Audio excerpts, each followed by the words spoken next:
Here we are again, Andy. Let's go. Topic number 3. I've got an interesting one for you this time, I think. Got a really interesting one. I think dentistry and dentists aren't very good at transferable skills. And I'm sure you get asked about this all the time. I do. Really? So I want to know your thoughts on this. I completely disagree. Let me tell you a story. So, a family member was a football referee. Yeah. And very successful, really enjoyed it, and obviously developed a set of skills as a football referee, dealing with confrontation, communication, working with a crowd, diffusing high octane situations, etc., etc. And this individual thought about applying to be a special constable with the Metropolitan Police. Oh, really? But didn't think that he had any skills that would be relevant in that environment. He had all the transferable skills he needed as a football referee to transfer into as a specialist police officer. And probably our most successful and famous referee is a guy called Howard Webb, who refereed the World Cup final. Yeah. He was a police officer. And sometimes we don't necessarily appreciate the transferable skills that we have until perhaps somebody outside of the situation draws it to our attention. But to throw it back to you about we don't have transferable skills, as a dentist, for one moment, ditch everything clinical, take everything clinical out of the equation, you're not in the mouth. What do you think that as a dentist you would have by way of transferable skills? I mean, I think what I meant to ask more appropriately was, I think we're not very good at knowing what those transferable skills are, because there are a lot. Yeah. And one, communication is critical. I mean, we've talked about communication already, the ability to be able to establish rapport, build trust, build faith, time management, team management, the ability to, push forwards in the face of uncertainty. COVID, as an example.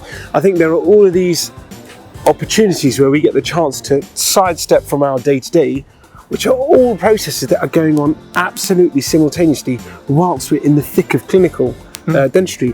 And I think the bit that gets me is the fact that actually we don't reinvest in that transferable skill growth. We reinvest in the clinical skill growth all of the time. I'll go on, I think in my first year of being qualified in dental practice, I was doing something like 10 composite courses a year.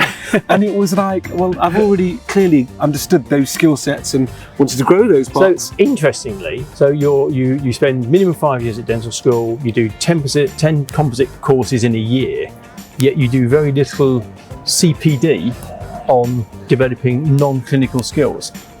For your future career, arguably, those other skills are going to leave you in a better place for the future than continuing to refine what is already a very good clinical skill. The marginal gain. Smallest percentile. And I think if I was having a discussion with my younger self, talking back, I'm very, very grateful for everything that we've achieved in our profession, let alone myself personally.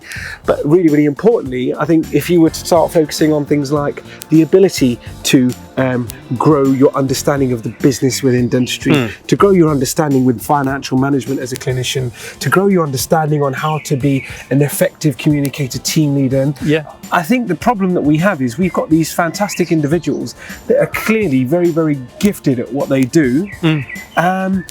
But they were born with, in essence, a small talent, if you can agree that.